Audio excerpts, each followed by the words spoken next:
So my name's Nate Dilworth. I am the senior ISA math specialist. And so I coach in New York City as well as coordinate coaching, our math coaching in each of our engagements. I'm going to introduce Carlton Jordon, who I've had the pleasure of working with on a number of our projects. Carlton has over 20 years of experience in education and was a high school English teacher and writing teacher for many years. He served as a coordinator of a ninth grade D-tracked English course and was a founding member of an untracked middle school in New Jersey. At the college level, he has taught African studies and EOP writing. Carlton has also served as a literacy and leadership coach and as a team leader and writer for school quality reviews. Those are the ones that ISA does? Yeah, the school quality reviews that ISA does. Carlton feels his greatest coaching accomplishment has been helping principals create an environment where teachers deliver quality instruction and assign writing across the disciplines. He has been an ISA coach for about 10 years. So please join me in welcoming Carlton. Thank you. It's all you. Thank you. I have to say that while I was listening to all of this morning session and then the data, two people popped into my head, so I have to share that. First one is Ntozake Shange, and she did a wonderful poem based on Duke Ellington's A Train. And she simply said, "Where can the A Train take me if I don't know where I'm supposed to go?" So as we think of those 7 principles, when a school adopts the model, they have these 7 principles sort of as a direction. But then again, since it isn't a one-size-fits-all, they kind of tell us how we're to get where we're to get. But we know that these 7 principles guide us. So again, where does the A train take us if we don't know where we're supposed to go? And just because I had been reading a little bit of June Jordan in the few days, when you have to revisit some of the old stuff, there was a scene in which Ralph Ellison came to a party. And everybody was all excited because Ralph stepped into the room. And so one person finally asked him, "Why did you only write one novel?" We didn't know about Juneteenth at the time. "Why did you only write one?" And he pretty much said, "Because there was just so much ugliness in the world and so much," and he went on and on and on. "How could you even possibly consider writing?" And June Jordan was, I think, a graduate student at the time, maybe undergraduate.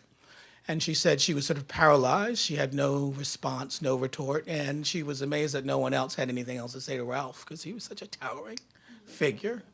So she said she went to the back, peered out the window, and while she was peering out of the window, she said she started to comb through memorization, all those lines, those of us who have committed things to memory over the years. And what came to her was a Hamlet piece. And June Jordan, Hamlet, you gotta love it. And so she said, "The birds of dawn singeth all night long." The bird of dawning singeth all night long. So even from the morning, and then of course the data, what popped into my head again was the bird of dawn sings all night long. That even though we hear a lot of bad noise and bad press, there are those, and you're going to meet a few of them in a few minutes, who really are, and I won't dare say trenches, because where our kids live, it's not the trenches, but are in the places with our kids to make sure that they get quality education for people who look like us, and maybe not be able to afford homes that you and I might be able to afford. They're in there and they're working, and even though the negative noise is coming to them, the bird of dawning sings all night long. You're going to hear from 3 of my colleagues. I consider them colleagues because I kind of lived in that school last year. Beautiful thing about the ISA model is we match up. So I had a leadership role, and then the content coaches worked even more closely with the people you're going to hear from, being the thought partners, being sort of the guides, listening. And as I like to say, when I worked with Wachera every now and then, when I would hear, "Nope, we're not going to do that," it was a reminder that she kind of guided the ship, and then I could throw in every now and then, "Try this, try that." So again, it's her school, it's the teacher's school, it's the kid's school, it's the community school, and we're there to sort of shape and push and add that extra layer. So you're going to hear from Karen Perez. When we took a few people through the room and just watched her effortlessly work through discussion, and you saw some of the energy in the classrooms there. We see that in her room. There's a sort of a comfort. And she works closely with our coach, Terry, who sort of shapes and pushes and works as that thought partner to move her. Then you're going to also hear from Priscilla Camacho. Priscilla is one of those math teachers that you all say, if I only had Priscilla. I see some of you nodding, if I only had Priscilla. But the beautiful thing about this, again, is Priscilla works also with Julie. And as we're moving more to this whole metacognitive thinking about thinking and how that works, you'll hear how some of what Priscilla was already doing sort of gets shaped and tweaked and pushed so that it becomes more of a movement, if you will, around thinking about your thinking, metacognition, and the current research about what happens in classrooms when our kids are being a little bit more proactive about the work and not just doing the work because you asked them. Make sense? And then you're also going to hear from Joe Fasani, who is a master of inquiry work through the physics and all that other. We talked about pushing our kids to do more, to do the kind of work that we expect to see them do if they're going to go to college without the need for remediation and do it well.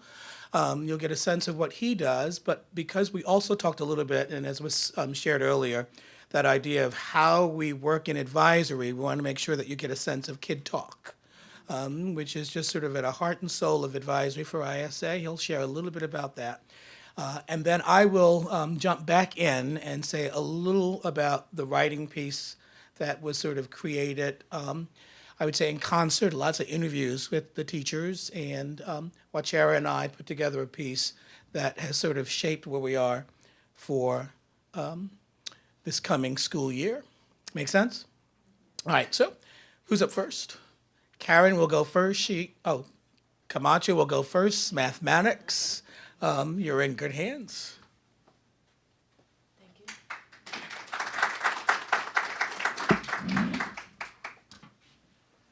Well, good afternoon now. Thank you all for having me here. It's a great honor to be here.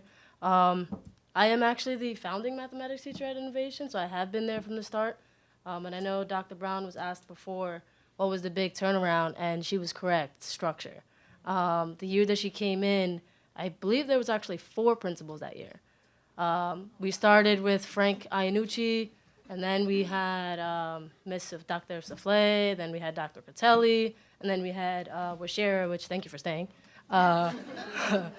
So that was a big year for us. There was a lot of change for the teachers and a lot of change for the students. So coming from that year and then moving forward has definitely have been a lot of great things that came about. And one of the things she mentioned was, well, this is actually our overview of the kind of things that we're going to be talking about today. But one of the things that she mentioned was the content level planning. And I'm just going to go a little deep in the mathematics, something that we have. So first is a protocol. Our content leader, Maria Awad, she sends us an agenda every week about the different topics that we're going to discuss in that 60 minutes. Normally it's actually the 75, maybe we go over. But she sends us some topics, but I'm just going to focus on what we do with our unit plans, but also show that we also have to have writing samples in math. And we are currently still developing our rubric for that because one of the most important things is to make sure that our teachers are also on the same page when grading the writing samples in the classroom. So there's been a little debate, but it's amazing. I like the debate that we're having. I'm kind of the one that's on the outside of this because I do have high expectations for my students. So I'm kind of the one that's like, no, it shouldn't be this way. We need to be a little harder. But coming together, I think we are moving writing and mathematics and the reasoning. I think it is finally coming along. What I would like to show you guys is how we...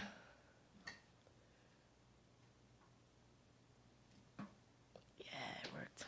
Technology.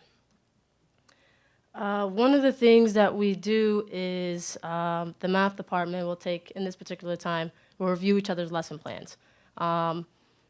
Do we have our lesson plans going to actually have the instruction that we're looking for? What are the things that we are doing well? What are the things that we're struggling? How can we improve? So we'll take about, normally you want to do go through the lesson plans before you get into the meeting and just discuss the findings that you have. But sometimes we just do it during the meeting. And this is just an example of this. You guys can't see it. So this is one of Maria's lesson plans that she did October, November, 2-week unit plan. So we went around and we just looked at some of her points and we commented on that. And we talk about some of the things that we thought she addressed well or some of the things where she might have needed help. One of the things I definitely like to do is definitely give the teacher that sense of confidence. These are the things that you're doing well. So my first 2 comments were positive. Normally we do focus too much on the things that are struggles, but it's also important to highlight the things that you do well. So one of the things for me that actually helped me when doing this was she always writes down her misconceptions. What are the misconceptions that my students are going to have? And I don't do that. So after reviewing her plans, I was like, okay, that's a strategy that I can now use. So that's has helped me when writing my lesson plans. And just other questions, the whole team will look at different points and comment. And the great thing about the way that our teachers have structured this unit plan is at the end, they're required to have a reflection. So after the comments, Maria was able to look back and say, okay, so one of her comments were talking about being a little more specific in her objective. So she changed the way she wrote her objectives. Instead of saying an 80%, she started to not write 4 out of the 5 questions, 8 out of the 10 questions. So now she knows exactly what's expected, and so do the observers in the classroom. Same thing when it came to the activity check-ins. I had asked her, well, what does that look like? If I'm reading your unit plan or if I'm going into the classroom, how am I going to know what your check-in is? How are you checking for understanding? So now she actually writes the specific skills and the process for assessing that. And another thing that I had commented on before was she has her resources in her lesson plan, but how do outsiders know what the resources are, or how can you mention that during an observation? So she has that now accessible for observers. Oh boy. Oh, innovation. Yep, that's not me.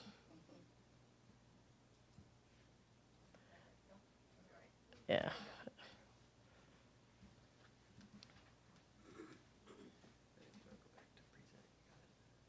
I think so. We're at tech school, I better get it.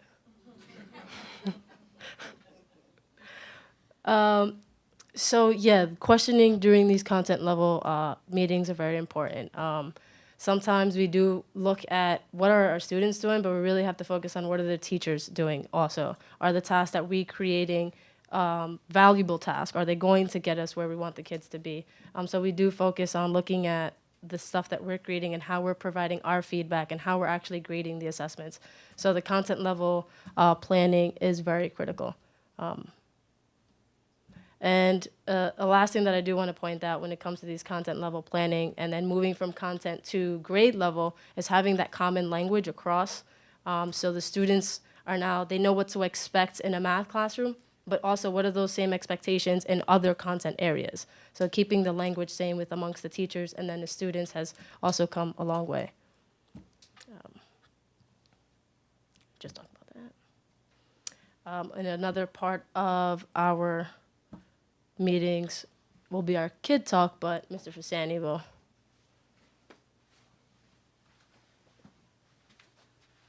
Thank you.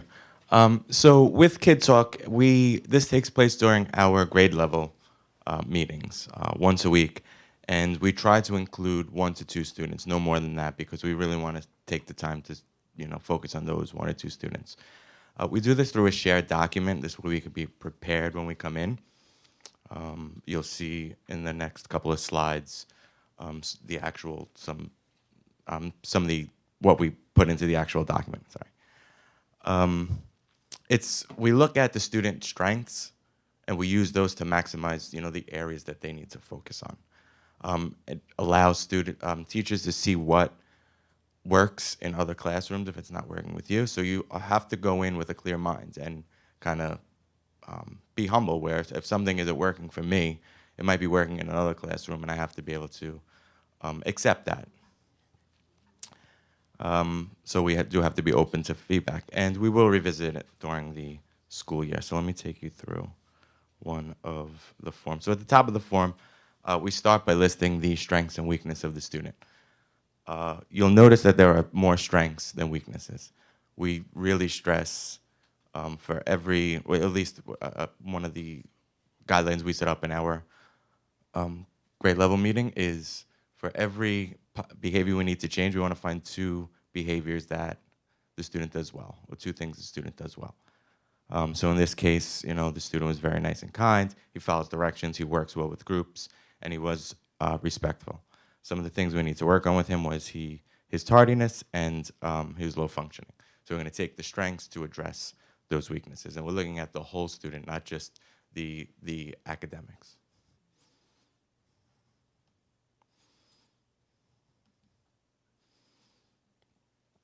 This part of the form, we kind of go in ahead of time. So for science, I would fill in his marking period grade and comments on him. Also, strengths, what he needs to work on. This way we can go in and spend the time in discussion. So we're not looking through to find his average, to thinking of what he does well right on the spot. We go in prepared. So it does take time, and we have to go with that expectation that we're all going to put in the work for the student's benefit. And you'll notice here we have 2 marking periods. We keep, like I said, we go back and revisit it. So this was something that I took from the midpoint.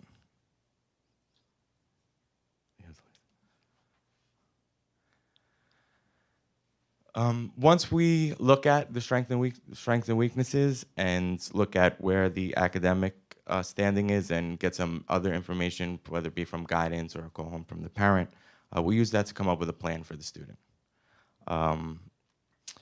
And it's up to the advisor to make sure that that plan is being carried through. So the advisor would go to guidance, call the parent, talk to his teachers to see, how he's progressing with that plan. And it's definitely communication is key here. We talk to the student about the plan, we talk to the parent about the plan, so they know, we have their best interests moving forward. And like I said, it is revisited.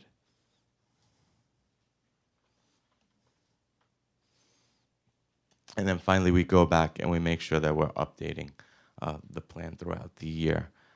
We're discussing academically how the student is progressing. We're also discussing, behaviorally and emotionally what's going on, and is the student progressing in those other areas. It's not just, all about the grades. If we just focus on the academic and we miss out on those other factors, it's gonna go nowhere. I see everyone shaking their head like you can't do it. Yeah. So we definitely make sure that all of that is being addressed in our Kid Talk.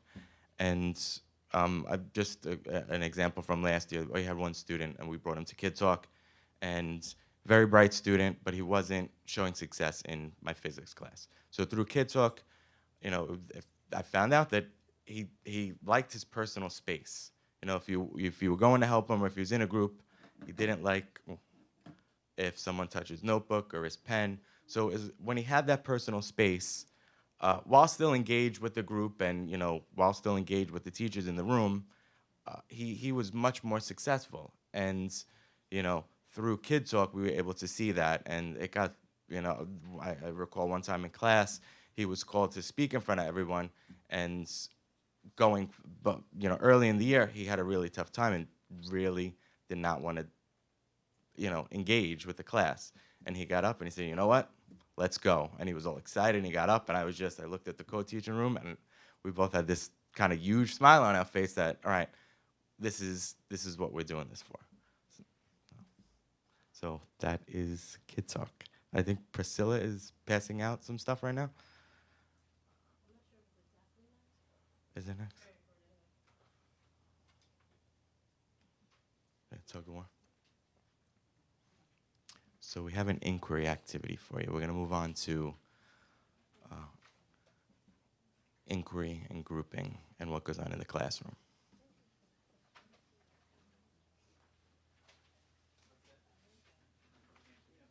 So as mentioned, ISA is very big on inquiry.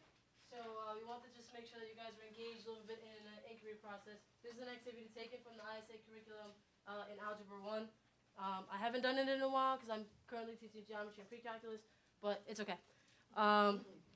So you're given there was a sheet that you're given with this, and you're also given a Ziploc bag that you can use if you would like. So just take about, show of hands, how many of you remember what tug of war is or played tug of war? Some of you, anyone who has no idea what tug of war is? No?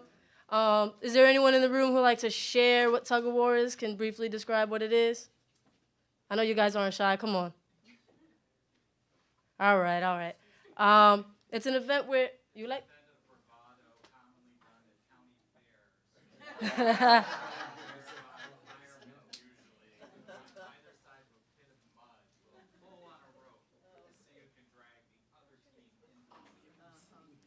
Yes, so you want to kind of drag another team into a pile of mud. In this case, say they're looking at different strengths there, but now we're going to look at it at a different point of view. So on here we have 4 oxen, 4, yeah. They're just as strong as 5 horses, whereas an elephant is just as strong as an ox and 2 horses. So how can you demonstrate to me or to us who can win the tug of war on the bottom? Where on the left side we have an elephant and 3 horses, and on the right side we have 4 oxen. All right, so you're given some manipulatives if you like to use them, but you're also given some paper with space for you to write. It's your choice. Who's going to win this tug of war? All right, all right. Anyone know who won this tug of war? Is there anyone who knows? You know who should have won? Who do you think should have won? The left side. Yes, the left side is correct. We were talking about this on the way here, how we're going to introduce this activity. There's different reasons why we do this activity.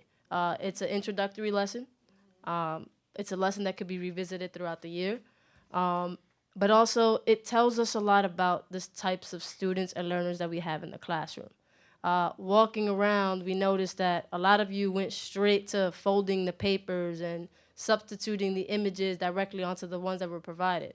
But then you had a different handful that started writing equations.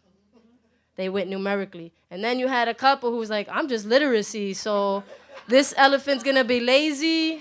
There's no way they're gonna beat it. So you can really see the different types of learners and the way the students are thinking. And within that, it kind of moves into, which Joe will talk about in a moment, but it moves into the way we group our students and the way we start the self-assessments.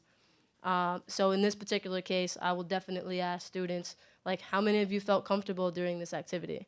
How many of you felt comfortable writing equations, looking at it based on an expert level or practitioner, novice, apprentice? And these are the types of questions that we would ask in the beginning to see. Red would indicate a novice, yellow is apprentice, green is practitioner, and blue is an expert, just based on your feelings within this. And one way we'll have, this is a different way of guiding our instruction. So how are we going to move forward with this lesson? From a mathematical point of view, this was also, the students get the idea of substitution. Did anyone substitute the 5 horses for the 4 oxen on the bottom? Yeah, good job. Did you guys do that? How many of you wrote equations and saw that we're talking about maintaining equality when it came to strengths? Or on the bottom, how it's now an inequality because in order to win a tug of war, one side has to be stronger than the other. So there's a lot of things that we were talking about in here. So when I'll ask students to assess themselves, they have to write their name on a sticky note and literally go up to a board that we have in the classroom. It's a little different than this. Mine is a little different than this year, but this was mine from last year. And based on 2 different objectives, this is where I am with this objective, but maybe with the next objective, I'm on a different level. This type of assessment, we do that beginning of class, at the end of class, during class, based on your homework. So they really look at where they are. It's a very important piece of our instruction, especially for me. Students knowing why they are in a particular objective or a particular skill, and knowing where is it that needs to be after. So that is definitely one way of approaching our self-assessments, and Mr. Fustani is going to go a little deeper into how he does it.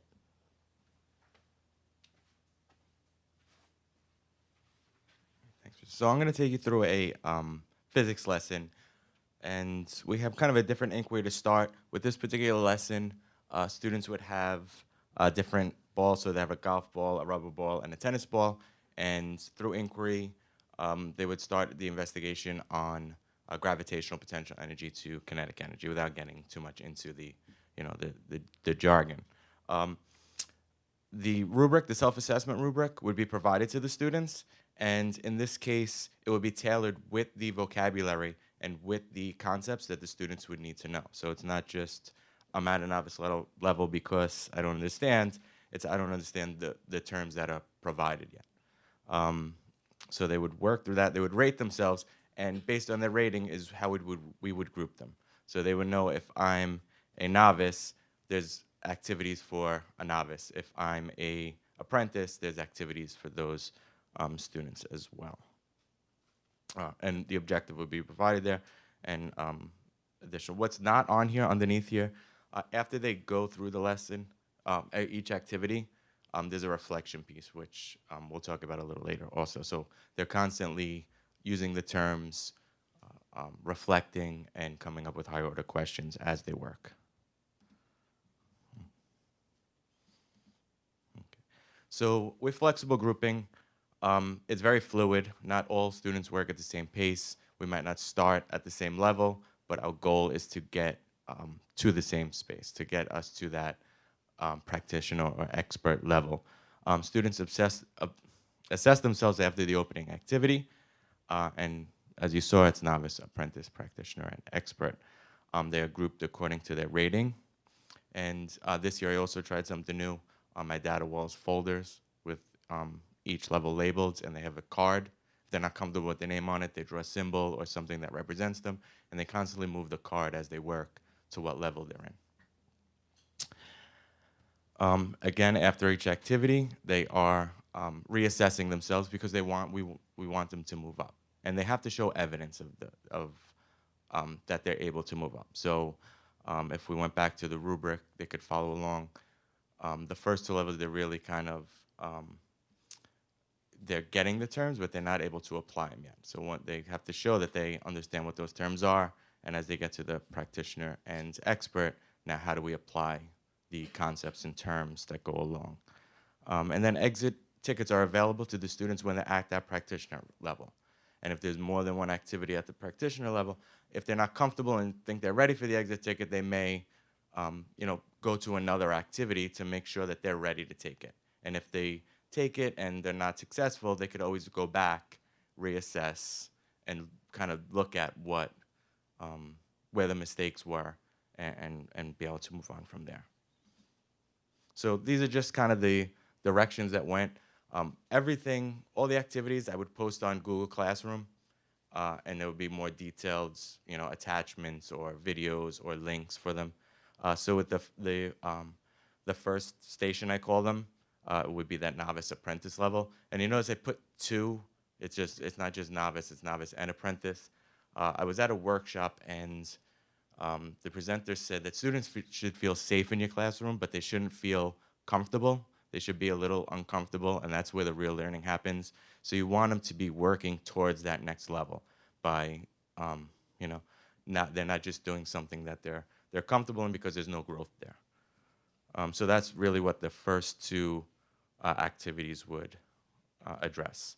And then as we move to the 3rd and 4th activities, it gets more detailed, and now they're applying those concepts that the objective is looking at. Now, to once again continue off what Joe was saying, that it's very important for students to know that this is where I am, but this is where I need to go. So when he puts novice working towards an apprentice, apprentice working towards a practitioner, those are very important. It kind of goes into what another thing that Carlton said I was talking about is the metacognitive language and thinking within this whole process. So in his class, he mentioned how they assess themselves within each activity. Why am I here? What is it that I need to do to get to that next station? And when it comes to me, that's also very important, and we do that within our exit slips or our do nows. And this is just an example of one of the exit slips that we had. And the behind the exit slip is their objective, so they know what they were working on, and then the similar rubric to what he had, so they can assess themselves. But the biggest piece of this is the bottom part where the students say, I am such and such because. What is that reasoning and the justification? And this helps me and helps the student really think about where they really are. Some students would just, I'm an expert, but do they know why that they are an expert, or are they really that expert? What is the process and the thinking that goes behind that? What are the skills that I need to actually know to be the expert? So this year I have really been working hard on developing that kind of thinking process. So that's just one example. To go off of that, we do a lot of peer assessments in the classroom too. So with the do now, an example for that, all these math questions, and then the last one says assess yourself on those questions. It should have been numerically written there, but life goes on. Within that, so they'll do their do now, I'll collect it, pass it back around, and when we're grading it, the students are grading each other's work, and then they're doing a peer assessment based on how they based on their peers' work. But that peer assessment also has to come with some justification. My peer is a practitioner. Maybe in this particular case, they were able to dilate the figure, but they couldn't rotate it or something like that. So making sure they use the vocabulary within their assessments, not just they're an expert because they got them all right. Does that feedback really help the student? Or they got them all wrong? What was it that they did wrong? How can they improve? Those are the kind of things that we're really looking at. And I will show you some in my pre-calculus class. Actually, yesterday, this came from yesterday. We're reviewing exponential functions so that we can move over with logarithms. I know it's a lot of terms for you guys, but so I took 3 homework questions that they had, and I put them on the board, and they had to redo them. They assessed themselves, and then once again we traded papers, and the peers assessed them. So this top one here says, I'm a novice because I've kind of get it, but I still needed to complete this with my notes. And her peer wrote back, she's a novice because you still need to practice more and go through the steps. You still need help, but it's okay, you'll learn. And we went over all of the peer reflections yesterday because there were some misconceptions that I saw, some things that weren't adding up when I was reading the reflections, like in class, because I like to see them before I move on. And yeah, this student actually, she did get all the questions incorrect. But in this particular thing that I wanted to highlight was that her peer said, it's okay, you'll learn. So in this particular thing was, yeah, you didn't get them all right this time, but you're gonna get it. But then we talked about, did you provide that feedback to tell her what did she do wrong? So you were still missing that component, but you were still sincere about it. So you didn't put your peer down. To whereas this next example, they erased it and put expert, but it said practitioner because you got them right. And then another peer assessment said expert because you got them all right. So I wrote these both on the board, and I said, what makes them any different? How can one be a practitioner because they got them right, but the other be an expert because they got them right? So we talked about that, and the one who previously wrote practitioner, she said to the class, well, this student didn't show the process, they just wrote an answer. Okay? And that was a great thing. I was like, you should have wrote that down. I forgot who she was addressing it to, and I was like, that's something that your peers should know. What was it that we're looking for the process? I always stress that in class. We're looking for your process and thought process, and your thought throughout everything, not just an answer. And she knew that, but she didn't tell her peer. Whereas same thing for the expert, all it was you got them all right. Can you explain what was it that made that an expert? So that was a nice discussion that we had there. And there's just a couple of other examples that our students wrote. I'm an apprentice because I understand, but not all of this material. And then the peer was, Nate is so smart. He's an apprentice because he correctly solved 2 out of the 3 problems. And something. Oh, he would have had them all right, but he had a silly mistake. So it's a little more accurate there. He's really becoming, they're really getting better with the peer assessments. And another peer assessment apprentice, you need to be aware of which operation to use. Don't overstress it. It gets, it's just simple math. Take your time. So those are just different types of peer assessments that we're really focusing on, making sure that you're giving valuable feedback, especially when you want to read yours. Are you gonna? What kind of feedback do you want to receive? It's the same feedback you should give. So that is looking at the type of language that we're trying to use in class. Which brings up KP.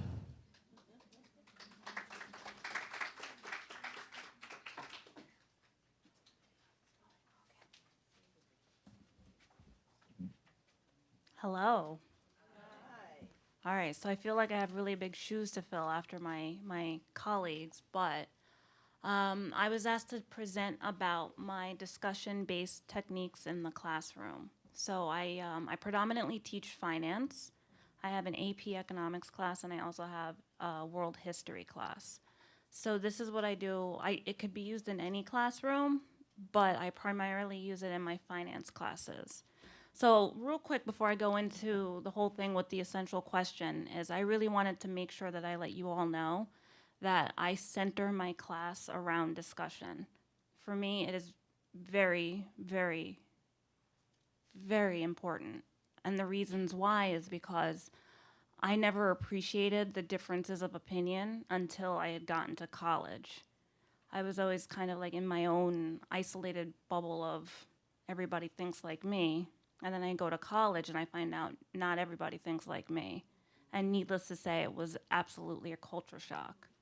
And I was surprised by the way that I felt, and I was more surprised by the fact that people around me also didn't know how to carry a simple discussion, and they couldn't handle when people had differences of opinion, and everybody's got an opinion on something. So the motto that I like to have in my classroom is that everybody's destined to do something great, but all great things start with a conversation. So they need to be able to have a conversation, they need to be able to hold their own, and they need to be able to handle their own feelings when somebody around them does not agree with them. So that's what I like to focus on.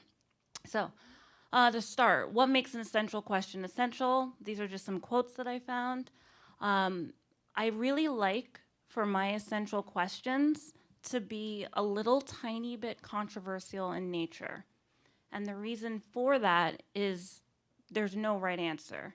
And what was cool about this every year is that my students expect the right answer. They try and tell me what I want to hear. And this is what's cool is it keeps me on my toes because me as the teacher, I have to make sure that I know back and forth, sideways, up, down, left, right, all components of this essential question. And the reason why is I like to play the devil's advocate. So I'm just going to use, for example, something we're going to talk about next week, taxes. We're going to talk about, that lesson is actually going to have to change a lot soon. But for right now, talking about our progressive tax structure and, should corporations be taxed more? Well, yeah, they make more money. Well, then how are they supposed to create jobs if they're taxed at 40 to 60%? So I have my opinions. Everyone's got their opinions. But it's making sure that you highlight the different sides of every argument in your essential question. All right. These were some sample essential questions that I used. I won't read them out loud, but there's the date. I keep them nice and projected like that. There's the one, I want to say it's the first one, 1127. Think of a time where you went into a situation. This was when we started the metacognitive lessons with ISA. So talking all about the growth mindset.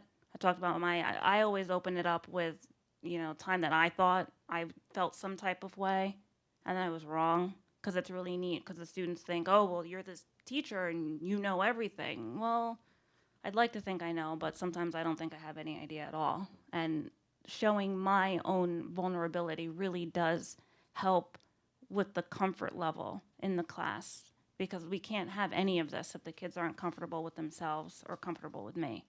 So that's one thing. All right, so my discussion graphic organizer. It seems really easy and really simple at first, but needless to say, this took me months to come up with my ISA coach. I want to say this is maybe the third revision of it. So what I do, I have the essential questions, something that I had showed, in the previous slide. They write that up on top. And for about 5 minutes or so, at the start of the discussion, I have them focus on boxes 1 and 2. And box 1 really it really helps me, because if nobody wants to start talking, or if they're a little not confident in whatever they want to talk about, I say, okay, so and so, read something that you wrote in box 1, and that helps me facilitate a discussion. I don't really have that problem though anymore. The kids are almost always eager to start talking about whatever my essential question is. So box 2 allows for me to, wait a minute. Yeah, box 2 allows for me to keep track of any notes, any questions. It's more for them, because they're raising their hand, they're getting called on, and what the kids are doing, sometimes they forget what they were going to say.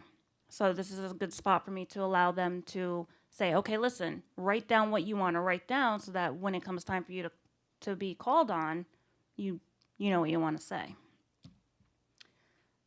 All right, so boxes 2 and 3 are for the whole group discussion. So my whole group discussion sometimes is about 20 minutes.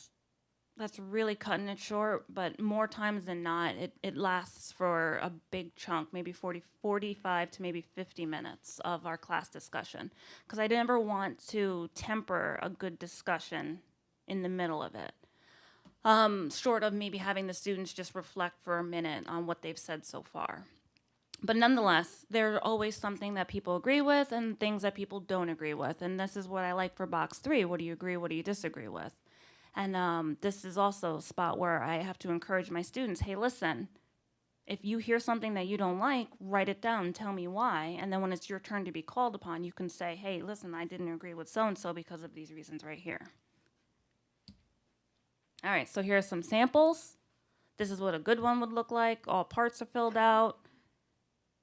And I just have a little, didn't write down the whole essential question just in the interest of space, but the first one was about the growth mindset. The second one was about whether or not a business should focus on financial overhead. And the last one was about morals and ethics. That was a good discussion. All right, so how do I get these going? My colleagues and Dr. Brown have all stressed the importance of planning. For me, planning is with the guided questionings. I try to make my guided questions structured enough so that I know where I want the discussion to go, but not overly structured that I can't be flexible and allow the students to go in one direction or another. And what's great about this is that in my finance classes, I have 3 different finance classes. The discussion is never the same twice. There's a little bit of overlap, but it's never the same thing twice. All right, so the big things that always come to me: how do I know that the students gained anything from the discussion? How do I hold students accountable?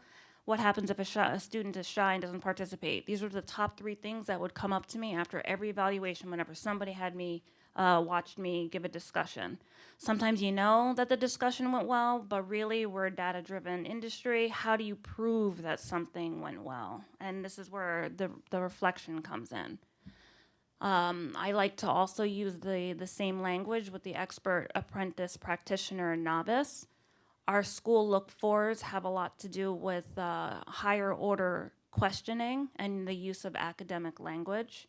So the students have access to this at all times, so they are completely held accountable. I will hold up the little rubric. I'll say, listen, if you want a 2, this is what you have to do. If you want a 4, this is what you have to do. I want them to use the academic language. I want them to be engaged. I want them to be active.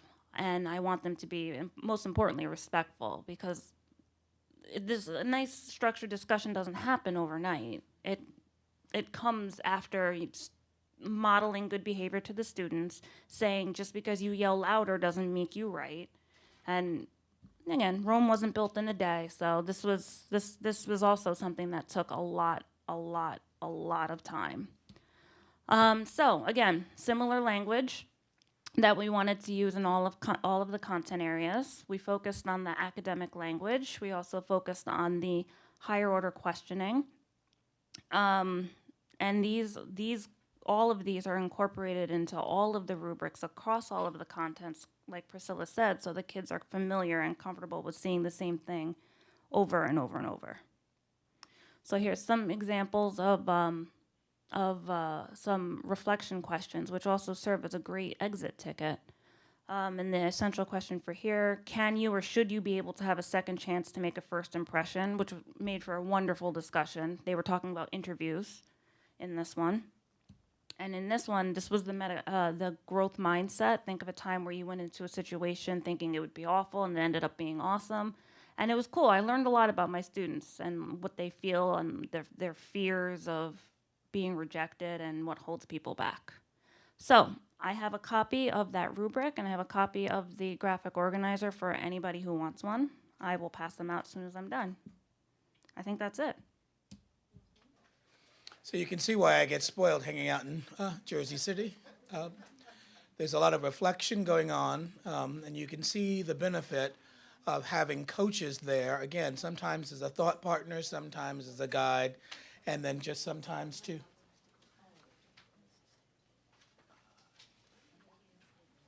And then sometimes just to sort of refine the thinking. Now, you saw in the first half how this school made great progress in the area of writing and the area of Algebra 1. I'm a proponent, and I think we saw an article probably about, a month ago? Was it Mark Tucker who said kids can't write because they don't write? I think he put that in the education leadership, and I think it was something that went around. I mean, it's a rather simple axiom, straightforward. You can't do something that you don't do. And so in January, Wachera asked me to help her think through what would it look like if our kids were to actually do well on the Park assessment. And I think some years ago, Langer and Appleby did a wonderful study, schools that beat the odds. And the general idea there was schools that beat the odds know what's coming down the pike, but they don't live in that area. They look at it, they see it, they know what kids are supposed to do, and then they teach over it. But as they teach over it, they have to make sure they're hitting the key pieces. So once we got into the Park exam, we looked. There was the DBQ, which is straightforward social studies. There was the research simulation, thematic social studies. There was the narrative extension, and then there was a response to literature. Nothing out of the ordinary for any of the disciplines. If we were doing these things, doing them well, and doing them often enough, our kids would do better on these assessments. I think too often we say things like, our kids don't take tests well, or these tests were made to sort of beat them up, or to sort of expose something when they've never, ever been asked to sort of read all the way through and learn to persist and learn to struggle and not give up. You've seen already with these three teachers presenting, and you saw the video, you see, I think one of the questions earlier was, what do you do about engagement? And what do you do when kids are bored? You see there's some really good stuff happening here. So the old idea of making sure instruction is rich and engaging is rich and engaging, less boredom, right? You saw also how they hold the kid talk sessions, that when there are some kids who are struggling and need a little bit more, they're in the groups, they're figuring out who sort of has a relationship to work with the kids and how that is shared across the board so that they can then figure out what best to do for the kids that are struggling. So they got a lot of pieces there. But again, kids will not do well in writing if we don't ask them to write. On that, Mark Tucker was extremely right on point. And so we looked at the Park assessment, we pulled it apart, and then we created something that was sort of writing on steroids. I think I'd said to a chair, I think we're going to have a revolt on our hands, that it was just everybody. It was true writing across the content areas. But it was true writing across the content areas in ways that looked like, what should it look like in social studies? What should it look like in science? What should it look like in mathematics? What should it look like in English? And if we say writing across the content area, if we all decide on Monday to give a writing assignment, the kids are going to die Tuesday, Wednesday, Thursday. So then how do we create a system in which if it's your turn to sort of carry the load, someone else or some other content area might then be able to handle a piece of the writing thinking. So writing then moves out of writing as a skill, and writing moves into the world of thinking.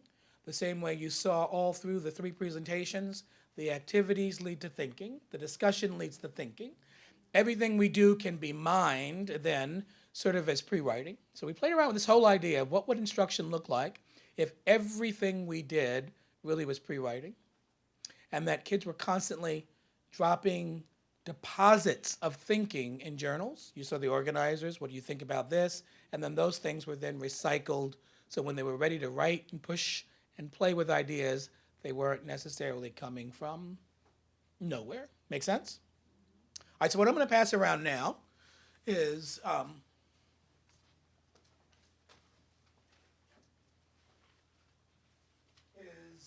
piece we used. Thank you. And I'll walk you through it quickly. And then we're going to open up for questions you may have for all of us. How we sort of think through larger questions around the relationship with ISA, match meetings and tickets and all. So we started with the writing, playing around with some research. What was coming out? But we wanted easy research. There's that kind of research that we all know that once we get it, it's almost unreadable, right? There's like 101 citations, and you're going here, you're going there, and you work too hard on the citations to actually make meaning.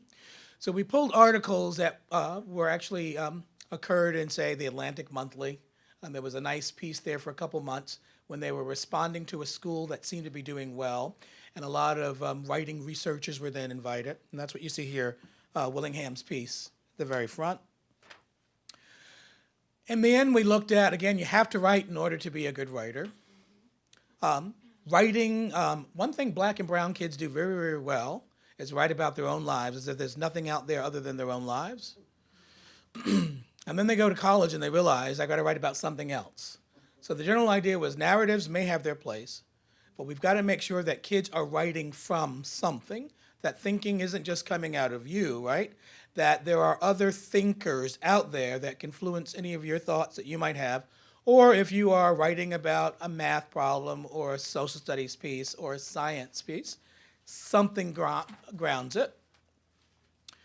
And then we looked at the idea of writing as part of this full instruction, actually bringing about better thinking, and Willingham says it pretty straightforward here.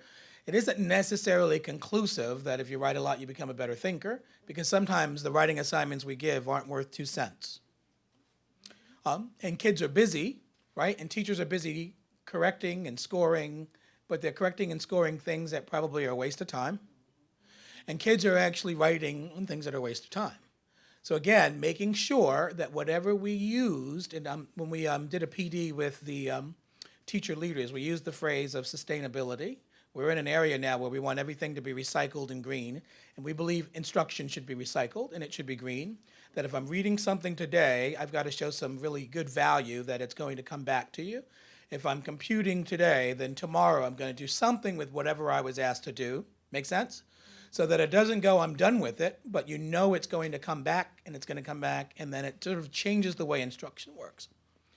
Now with that, as we said, we had the teachers working. They had this incredible process going through that it might be social studies time to carry the load on a research simulation. If that were the case, then science might do something in the exit ticket or the do now that actually shape the introduction or shape the thinking for a conclusion. Science then would also participate. Math would participate. Spanish participated, right? All the content areas just kept throwing in for this incredible wave that was moving. And again, we knew it was on steroids and that it could not be sustained really in a healthy way. without burning folks out, but it was enough to get us started. We got to a certain point, and I think it was on the very last piece where the teachers revolted, which was really nice. We're not doing this last one. We're done. And it was at that point when Wachera said, makes sense to me. We've done enough. And then we went in sort of the park. Again, the teaching was not teaching to the test. It was doing what I would argue happens in schools that work well. You read, you write, you think. You read, you write, you think. There's nothing magical about this. You read, you write, you think. What we did here again then was we did it with everybody at once constantly. Hence, when we were done, we found that the scores went up for all the grades. Now the beautiful thing here, it also suggested another thing. The longer you've been in this school, the better reader, writer, or thinker you've become. Make sense? Because that last grade, that the 11th grade kids, when they took the park, their scores were the highest. And compared to the first year, there was an incredible leap, right? So it wasn't just the writing, it's the thinking, it's the doing, it's the persistence, it's the discussion, all of it coming together. It's the coaches talking and pushing and asking you to do more. Think of it this way. It's the teacher saying to the kids, I need you to be reflective. It's the kids saying, yeah, but I want you to give me this. All these pieces begin to work together. For this coming school year then, we interviewed, we talked, we chatted with all the content areas. How much is too much? How much is not enough? If we ask for a certain amount of thinking and writing, would our kids be able to go to the schools that you went to and graduate? If the answer is no, then it's not enough, right? Sort of like Lisa Delpit, other people's children. If they can't do well here, but we're feeling good, then it's not enough. And you saw that video. I mean, when you really think about diversity in Jersey City, you have diversity. I was saying to someone a few minutes ago, when you have names like Camacho, right? Perez, Hassan, Awad, we're not just talking black and white. We're talking diverse. And the messages we get to send our kids, that anybody, right, can move, can gain, can be pushed. It's a beautiful image to see. And you saw the student body there too. When we think of diversity in Jersey City, we're thinking diversity in Jersey City, right? Middle Eastern, right? I mean, it's a beautiful thing to see in action. And all of these kids, again, as Lisa Delpit would say, are not just other people. Kind of Carol Lee says, teacher is mama. The person who will not let that kid leave the house with crappy work. We know we've done it for our own, and so now we're doing it for others. So for this school year, after the interviews and the discussions they created, we were able to come up with the innovation writing expectation. And in short, it was, if you're the first marking of English language arts, first marking period, how many process pieces can you do within 8 weeks that actually feel like the discipline? Again, you heard through the 3 teachers, they reinforce academic language, discipline language. What do we do in the discipline?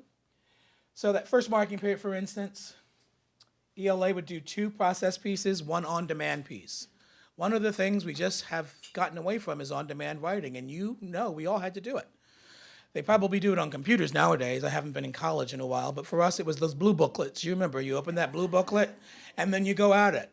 But somewhere along the line, we'd been taught, or we've sort of come to understand that this is a terrible way to teach writing. This is bad, as if most of us don't have deadlines when we write.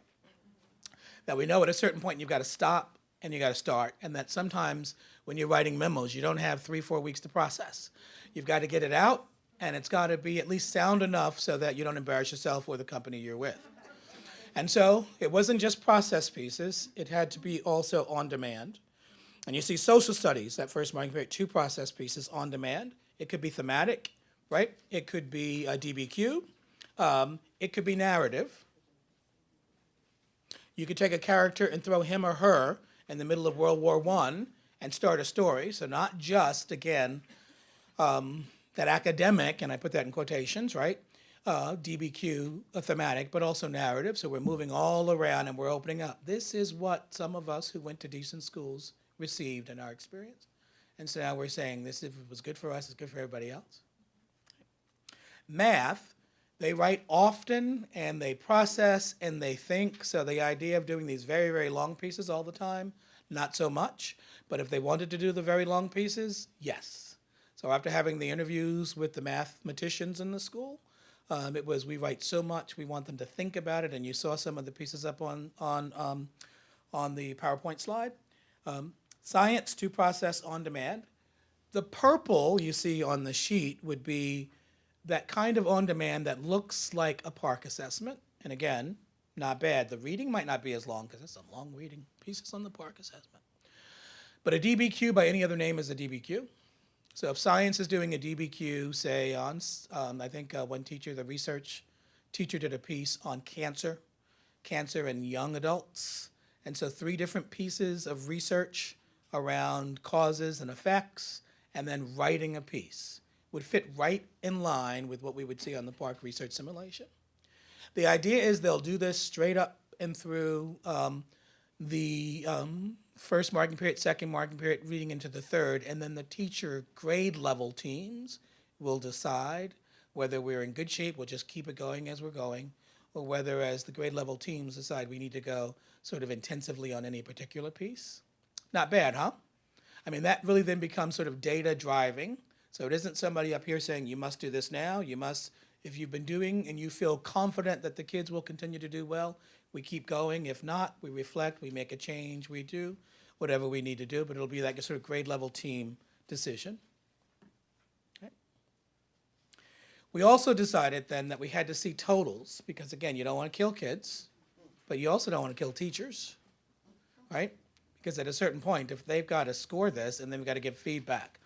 Now, interesting thing, I was at Innovation, I think last week. Yeah, I think it was last week. And Wachara and I were looking at some of the feedback that was on the Google, they do everything on the computer. You gotta love this. So we looked at some of the feedback on Google Docs. And so we were able to ask a teacher if he would then go through his feedback and create a rubric around quality feedback. So he sent me the first draft, the first iteration. It was feedback that was actionable feedback, feedback and guidance, and the feedback that says, if I do this, this, this, and this, my next draft should get better, right? Because the idea will be then, if we're working hard and it's not getting us where we need to go, then it really wasn't good work to begin with, right? So that every time a student gives us a piece, he or she then will get feedback, and then the feedback should move them. And the beautiful thing about here, they have what they call rubrics. They have rubrics on, I mean, I can't keep up. Google Classroom. They are thinking about the elements of what it might look like if it's a research simulation, if it's a DBQ, all of the pieces, and taking this to a whole nother level of science, of writing and thinking. So it's one of those PLC learning communities. And I'll end by this. On the way here, I think it was this morning, or was it last night, I got an email from the math coach who said she was working on the whole idea of inquiry, and something from one of the teachers just moved it to another level. So you get this email, hooray, we're going towards whatever that lesson in inquiry was. So it's a concerted effort. We work together. And I think you saw from that PowerPoint slide on the first half that there's something good happening in these schools when thinking becomes and teaching becomes problem solving. And then if I would say, before I open up for any questions, the big thing here, I believe, is when we're working with teachers, and this is why it can't be cookie cutter, we go into a place and we've got to see what they need, and then we problem solve. And there are a lot of smart folks there that sort of engage with us on that sort of problem solving piece and tailor it. So thanks to the teacher presenters.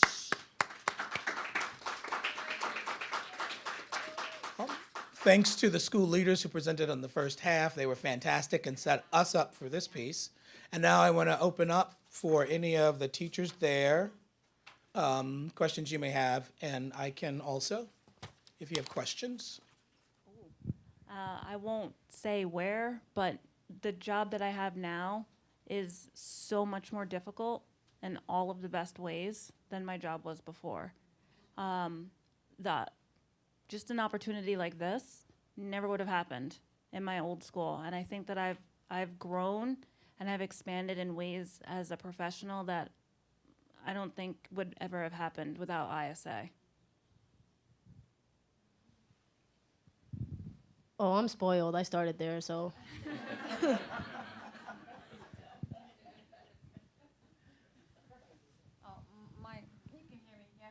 No? I thought you could. All right. So my question is one centered around the whole notion of school improvement and advocacy. So there's a lot of work being done around advocacy and partnerships in schools and how school improvement happens in the school and around the school. So given the kind of work that's done here, how do you all engage advocates? Because you're in this place of national school improvement language and work.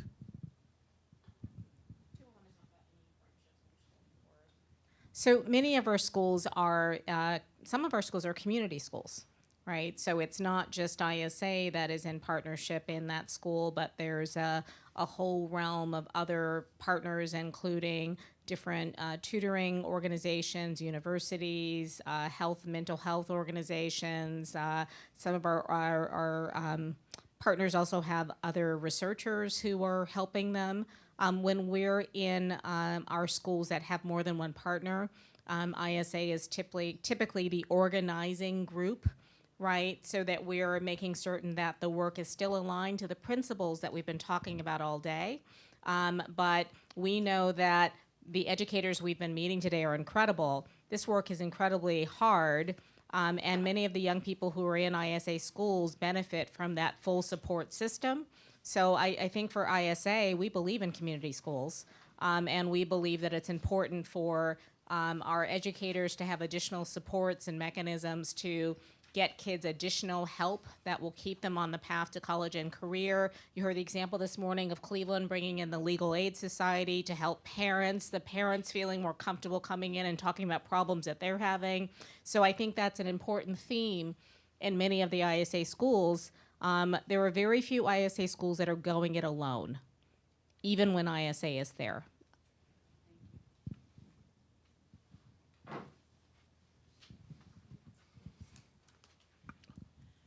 Hi. So I have a question for the teachers, and the question is, what do you do to support teachers who do not exhibit the same characteristics as you all as educators?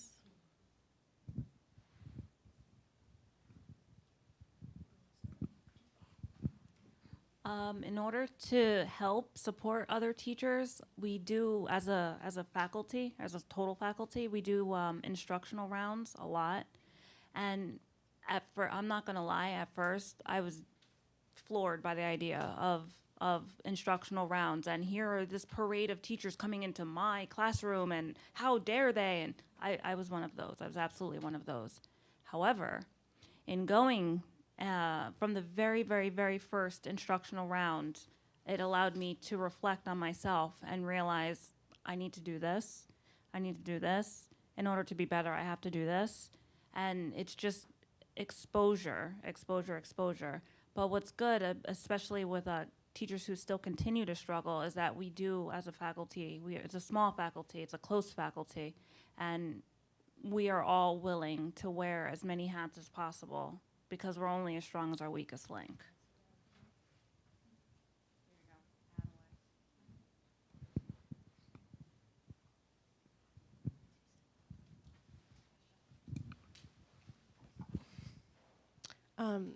I work in policy, and I wanted to know, does ISA or even as teachers at the school, are there policy barriers for doing your work?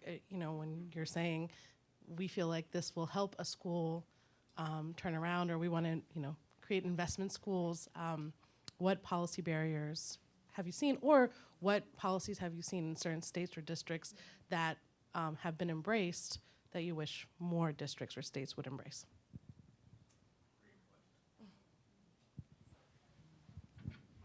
Okay, so a couple of thoughts. I'm going to start with federal policy, an opportunity and sometimes a challenge. I think that the focus on schools that graduate fewer than 67% of their students is really important to ISA because those are our kids. So I think that to the extent that states are being thoughtful about what that would look like if districts and schools and local control and advocacy partners who are stakeholders are able to actually change that outcome. It's all about a couple of things. One is money. And let's talk about that, because we know that high schools typically don't get the greatest amount of funding out of Title I, because very few places have named their high schools Title I high schools.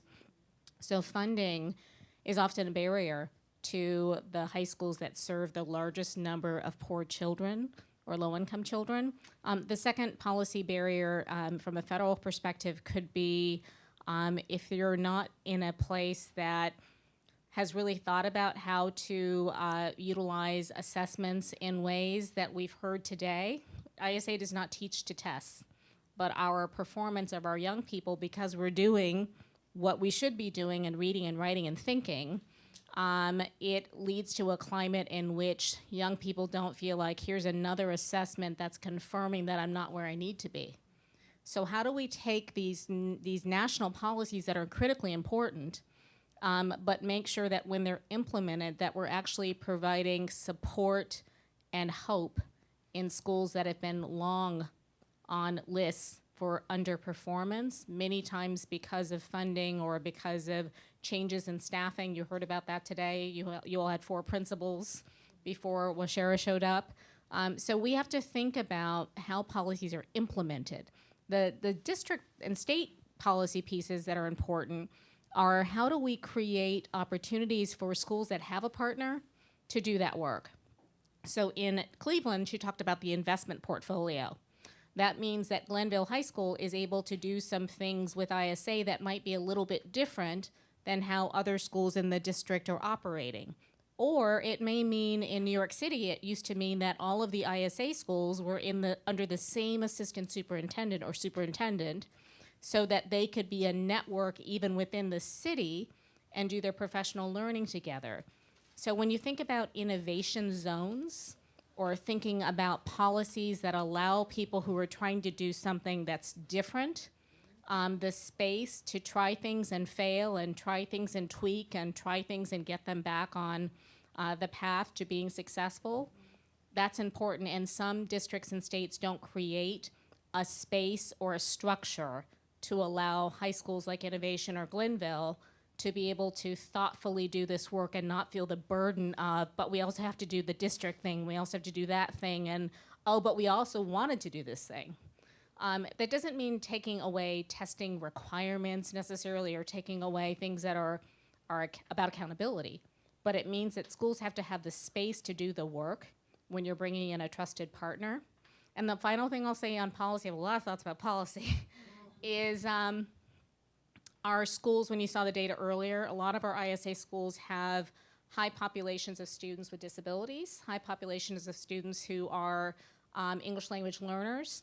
And yes, these things are all kind of grouped together now, but if you thought about Title I, II, III, or you think about the different policies and approaches and measurements related to serving all of those students well, sometimes it becomes a difficult activity for central offices in districts that are made up of the majority of those student populations. So sometimes that burden, the administrative burden sometimes, can take the focus off the instructional opportunities. So we've got to find a way as a nation to continue to help the lowest achieving schools, to turn around the outcomes for young people, but to honor the hard work of the educators that is happening and find a way to shift our narrative. We shouldn't feel like urban educators that we should ever feel embarrassed or feel like, oh, we're in the paper again, because people don't understand the incredible work that goes on. And I think funding and opportunities are what urban schools need. And many of them are doing great things with support, and we should tell their stories more. So policymakers should get to hear more from schools like Glenville and Bronxdale and Innovation.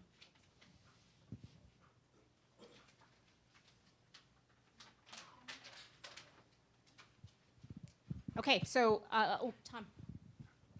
I just thought you guys were terrific. One of the things that I was really, really impressed by was the student self-assessment. I've spent most of my career in corporate world, and grown-ups are really bad at that. All of them are above average when you get to performance review time. How do you get your kids to be honest with you and each other? Or is that, how do you do that? That seems like a really important civic skill. Am I supposed to face this way? That's always been a question. How do you know that your students are assessing themselves correctly? And I think the first thing is modeling it. So I often in my classes purposely make mistakes. And the students get so excited to point that out. Like, oh, Miss Camacho, that wasn't supposed to be 4X, it's supposed to be blah, blah, blah. And I'm like, oh man, how come, why did I just mess this up? And then they get that courage and they feel the sense of, okay, I can mess up. And I try to build that kind of mindset in the classroom first. And I think the feedback that I give the students, like, it's okay. You messed up, it's okay. You're never going to learn without messing up first. So I think making sure that they understand that it's okay, having that kind of environment definitely helps them with their self-assessment, and making sure that they know, no, you're a novice, yeah, but that means you just have all of that room to grow. Looking at, I always say, keep your eyes on the prize. Like, you want that prize, and today, what's that prize gonna look like? What is it gonna be? So they kind of know, okay, I'm here for this objective, but yesterday I was the expert in this, and giving that student the opportunity to show off what they were experts in. So that was always the question that I was always asked, how can you make sure they're being honest? And also, because we also do the grouping, and sometimes we do the grouping by their level. Aren't students going to feel bad if they're in a group of all novices? And no, they don't. They get that I'm not the only one. They get the, okay, now I have other support, and now they can also see these are the other students I can go to for help other than the teacher. So there's a lot of the thought process. And one of the things I'll always remember from last year is after the self-assessments, I kind of, for our parking lot, I asked the students, how did you feel? Because we did 2 assessments. How did you feel at the end of today's class? And one kid wrote on the self-assessment, I started off a novice, but I'm happy because I left a practitioner. So when you see that kind of like thought, you know it's something that's working, and they know they can be honest with themselves.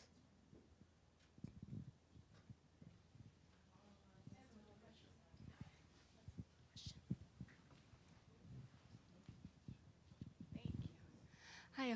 So this question is for the teachers. I've done a little teaching myself in the past, and a big problem that I experienced was classroom management. And I know there's lots of other teachers who experience the same thing. So I'm curious, what are some techniques you all use? Maybe you don't experience that in your school because it seems very perfect. But I'd be curious to hear what you think about classroom management.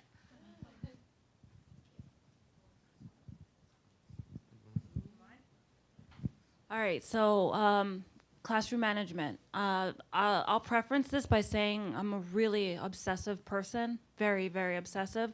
So before the school year even started, I thought of every possible thing that could possibly happen in the classroom, and I tried to think around it. And what I did was I would use examples on my friends, and I'd say, okay, well, imagine this happens. What should I do? Or well, how would you react if I did this? That's how I started as far as modeling it. From there, what I do is for my discussions, I have my students facilitate it. And what's neat about that is that they're holding themselves accountable, and they're so much harder on themselves than I am on them. And I mean, it's not without any difficulties itself. I mean, you do have to provide some type of incentive for the kids. I usually give them a little bit of extra credit on the participation for the day. But I'm at that point now where the kids will fight with each other to sign up on the day at the beginning of the month to sign up to be the facilitator. And then I had to create a new position, the highlighter person, because they were really fighting with each other. That said, it's just putting a lot of the onus on them. First you model it, you plan, then you model it, and then you put the onus on them. That way, they're holding themselves and each other accountable. I'm gonna piggyback a little bit off of that. the biggest thing as educators is it's okay to let go of control. Some people, they're scared of not being in control, but in a classroom, you really need to, like she was saying, let the students take control. Especially that's how you get a 4, so on Danielson. So, but in order to even have that, you have to build the rapport with the students. So for me, the building relationships with my students is the biggest thing. I go in there and I tell really personal stories. I'm even honest about things like, guys, I really need to use the bathroom. Who knows where there's an extra teacher? They really just have, I make sure I know about who has a game today, who's having a bad day. Like we normally start the class with something like that, just a brief discussion. So once you have that rapport, then it's more like, okay, I like Ms. Camacho, I'm gonna respect like her class. And then that's also where like the learning process happens. But having that rapport builds on students wanting to take more control. So having roles in the classroom is very important. I have someone who does my attendance. I have someone who checks my homework. I have someone who checks my notebooks for the kids. And every day it's like, oh, can I do it this time? Can I do it this time? And it's like, well, you can only check homework if you do homework. You can only do the attendance if you're on time. So it also kind of just helps me with all the kids being on task and taking control, because they were like, all right, I want to check homework tomorrow, so I need to do it. So just making sure you strategically have these roles is very important. And it's like she was saying, I did have to create more roles because the kids really want to do it. But then I got less to do, so it works out. Yeah, and I just kind of agree with Priscilla as far as letting go, giving control over to the students. When they're assessing themselves, they're buying in, and they're very prideful and they want to do well. So, they really don't stray from the plan because they don't want to be, stuck at that practitioner or novice level. They want to do well and move on. So they do take ownership, and they buy in more when they're self-assessing.